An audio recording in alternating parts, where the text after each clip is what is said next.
Inspirational and amazing are a few of the words you'd use to describe this next young man we're about to meet. I'm Adam Ritz, and we're at Body in Motion Personal Trainers in Indianapolis.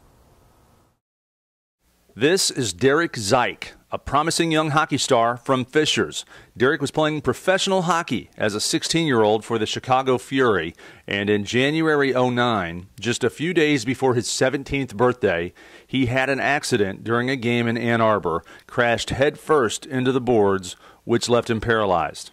2 years later, he is showing tremendous courage. As a freshman in college, he's regained some upward mobility, and when he's home from Miami of Ohio, he rehabs here at Body in Motion with Mr. Motion, Mike White. So how did you meet up with Derek? Actually, Derek was a referral from another client of mine. They found out that I actually was paralyzed twice and that I rehabbed myself. So therefore, they were looking for someone that could possibly help him along his journey. So what better way to do it than have somebody that's already experienced what he's been going through. Now, I noticed during your workout there were some movements you were doing with Derek when his legs would move. Mm-hmm. Explain some of that to me. Some of that is just spastic. I mean, where he's got connection, but what we're trying to do is to reconnect the synapses to his brain again. His signals are being sent from the brain, but they're not connecting correctly. So he still has those movements, which is great because it keeps his muscles toned. But we have to connect the right circuitry in order to make sure that he can control that movement. Over time, as his nerves regenerate, he should be able to regain a lot of that control back. The facts are that at his age, I mean, he's 18 years old. He was in the prime of his life. He had the best medical treatment available to him. That there's not really a timetable on it, but I look at over the next 3 to 4 years, a lot of his functionality returning. And it's going to start with the arms. It's going to start with the hands. Once those connect, then the rest of the circuitry can kind of fall into place. And with that being said, as long as he has those movements down low, then that's possible. Once those movements go away, it's impossible. So as long as we can connect that circuitry, there's always going to be a chance. It's just you really can't put an exact timetable on 6 months, 6 years, 6 days. Right. It's just a matter of how hard he wants to work and his mind being strong enough to handle what it's going to have to go through to get there. Now, medically speaking, can you explain to us what was the injury? What was damaged? Well, basically what happened to him is he burst his C5 vertebrae, which basically, if you picture your skeleton sitting on top of each other, his C5, which controls basically all the arm movements and everything down, just exploded. Just popped out one side because of the way his head hit the board. Mm-hmm. So, I mean, it was a very devastating injury. A lot of people would never even recover at all from this. But with what he's been capable of doing and obviously his strength of mind, he's come a long way for something like this. I see you as his trainer, bantering with him, joking with him. What's that like, medicine and rehab aside? What's the personality like? Oh, Derek's a wonderful kid. He's absolutely, he's funny. He's your typical 18-year-old kid that, wants to be normal, but wants to also figure out a way to find out what is normal. Mm-hmm. What is normal at this point? He went from an elite athlete, the highest level you could compete at, to instantaneously going back to relearning how to do everything. Walk, talk, everything completely.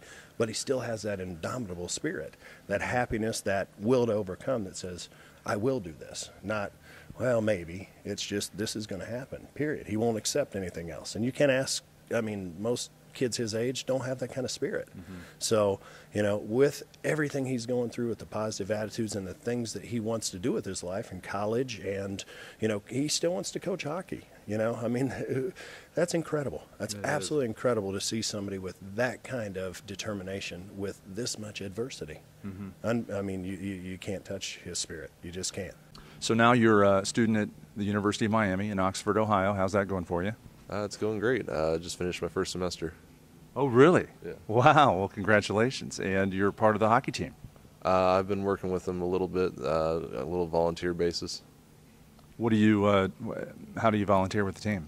I'm kind of helping in any way they want to get me to work with them. Right now I'm kind of doing video / highlight kind of stuff. Do you think maybe you'll work in the hockey industry somehow through the rest of your life? Yeah, definitely. Yeah. Yeah. There's nothing else I really want to do. Now you're part of the Facebook generation, and the social networking, and tell us about your blog and any sort of web presence you have. Oh, I just got a little blog that I started a few weeks ago that I'm just trying to work on, trying to kind of put my mind out there on Tumblr, but it's really nothing right now. Can we access it? I mean, if we give the address, can we get to it and get in touch with you? Yeah, sure. What is that blog address? ZZ Derek Zike, zz.tumblr.com. Okay, fantastic. I'm writing you. Okay, we're gonna stay in touch. And if you want to get in touch with Derek, if this is a pretty inspirational story, you can do so through that blog. This type of injury and the rehab involved over the course of years is quite a financial burden on both him and his family. Is there a website, a foundation, a way people that are interested in helping out could go to? Oh, yeah, for sure. There's actually on our website, we've got a link to it, and it's the Derek Zike Foundation, where you can donate any amount of money that you want. Obviously, with what we have here, we are limited with the equipment that is available to do what he needs. So if he can get the contributions, we can get the exact tools necessary to speed his process up. Mm-hmm. Right now, we're basically using manual resistance, light weights, things like that, but there's so much equipment out there for injuries and disabilities that, we haven't even touched on, but they are expensive. And, unless you have the funding to be able to get those things, and we just got to work with what we've got right now. So it would be a great thing if you check that out and just read about his story. I mean, it will move you. If it doesn't move you, you don't have any emotions in you. So, it's something that over time, you're going to grow to love this kid just like everybody else does.